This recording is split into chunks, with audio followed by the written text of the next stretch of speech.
Hello, I'm Bud McCord, and welcome to Food for Thought, Thinking with Jesus. I'm here in Brazil, South America, in the city of São José dos Campos, about an hour and a half from the city of São Paulo.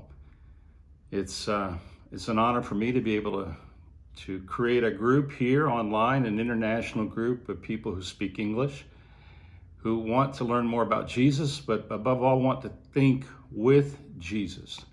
And it's a privilege for me to be able to participate and to have a part in what God will do in my life and in your life as we think with Jesus. So today is August 12th. It's a Wednesday. And the title of our devotion for today is You Are What You Receive. Have you ever heard the expression, you are what you eat? Well, I'm not a doctor, but I do know that whatever we eat does have a great deal to do about what we're able to be.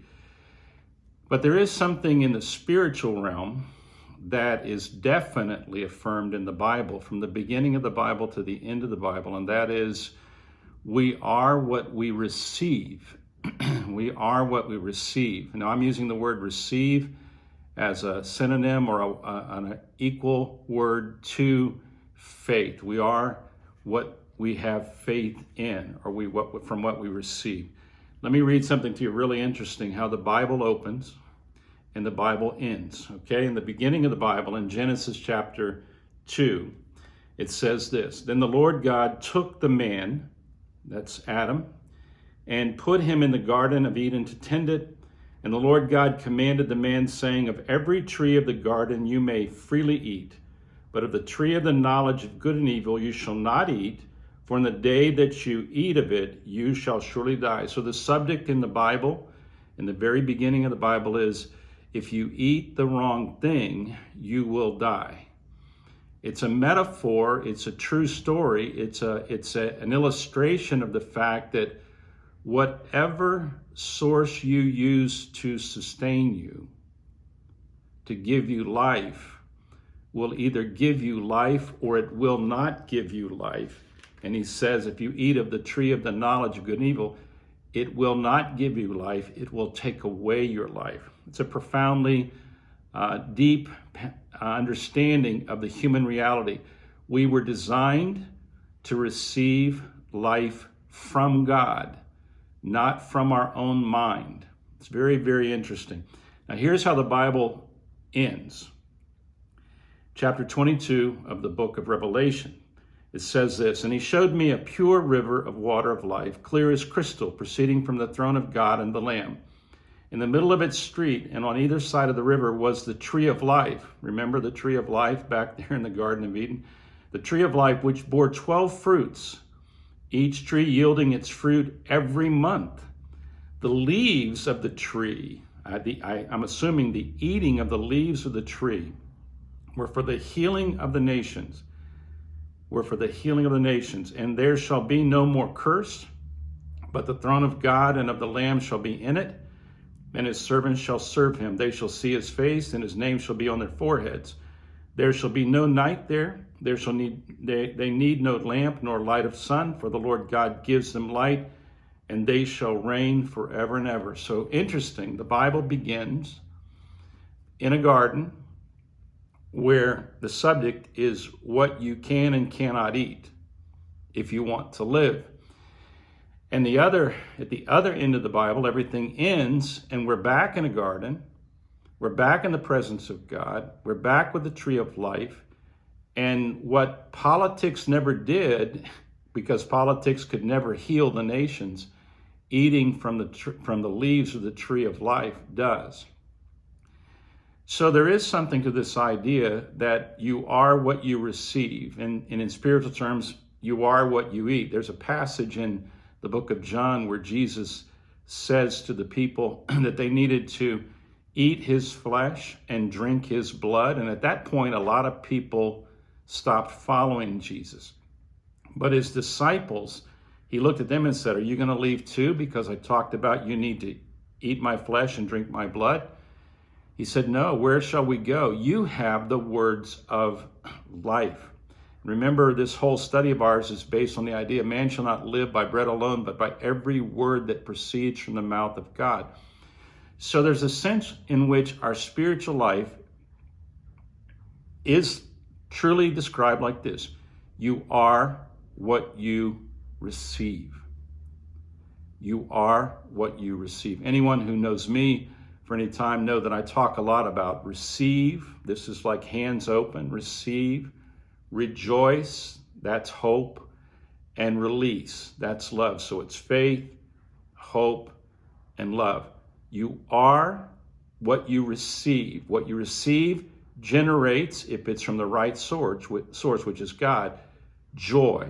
And when you receive joy, you release what you received and what made you satisfied as love. So it's faith, hope, and love. Now let me read the devotional. We'll think together, and you can kind of see if you can get this thought in your mind and you have peace with this thought, because you really do have the mind of Christ, and you should think this through for yourself.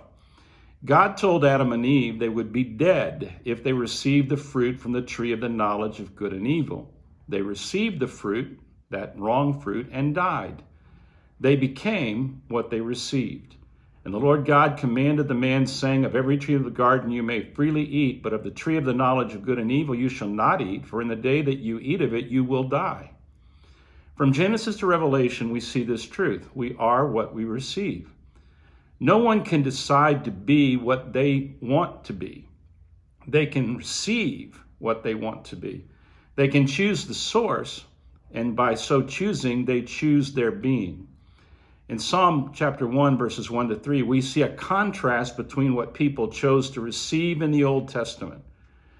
There was two groups. There was a group that were against God, and a group that were for God, that believed in God, and a group that did not believe in God. And here's what he says about those that received God's law. He meditated in the law of God.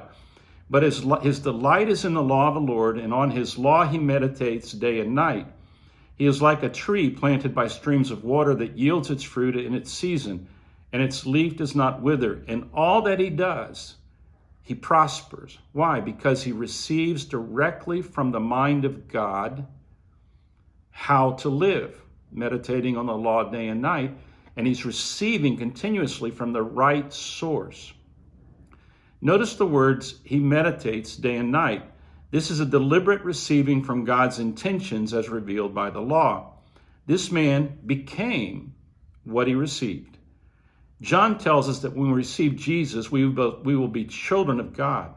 He came to his own, and his own did not receive him. But as many as received him, to them he gave the right to become children of God, to those who believe on his name. John chapter 1, verses 11 and 12. Christ lives in you by his Spirit, so you can abide in him. To abide is to receive moment by moment directly from who Jesus is. You will bear the fruit of what you receive.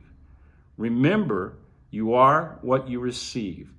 Abide in Jesus. It's really interesting, that verse that I just read where he said, he came unto his own. He's talking about Jesus. He came unto his own people, and his own did not receive him. But as many as received him, to them he gave the right to become children of God, to those who believe in his name. Now there's a link between receiving and believing. I like to say this to people: every time you put food in your mouth and every time you drink anything liquid, it's an act of faith. Because you're believing that what you're putting in your mouth, what you're taking into you, will do something good for you, not something bad for you.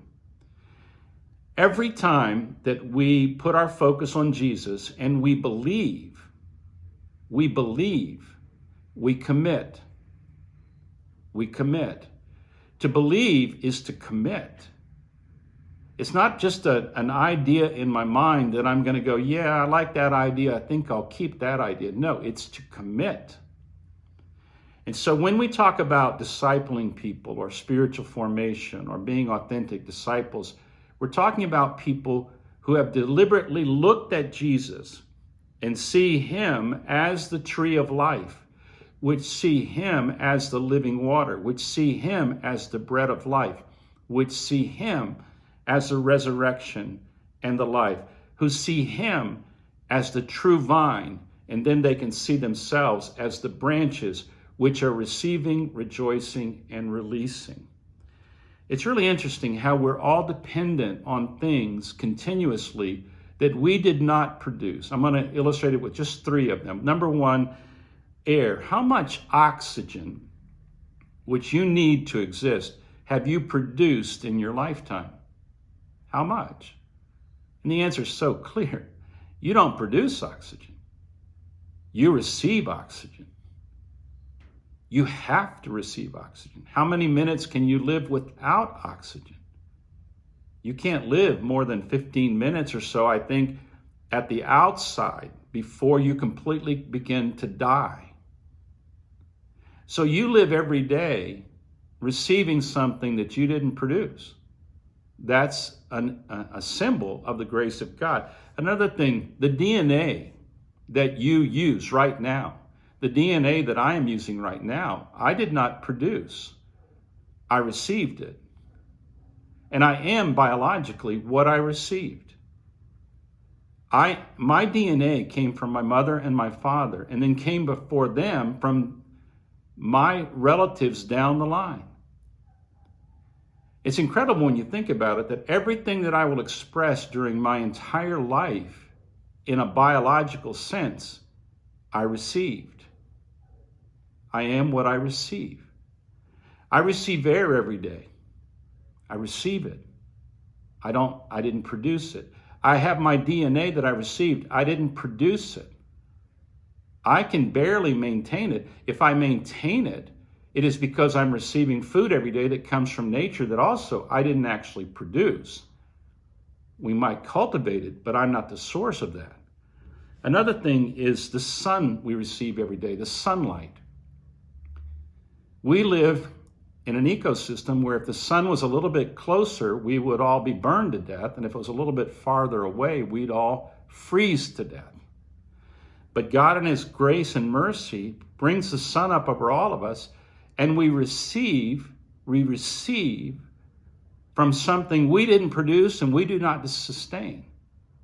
So in every level of our life, we can see where we are dependent on receiving from sources that we don't control and we didn't produce. Why would it be any different in the spiritual realm?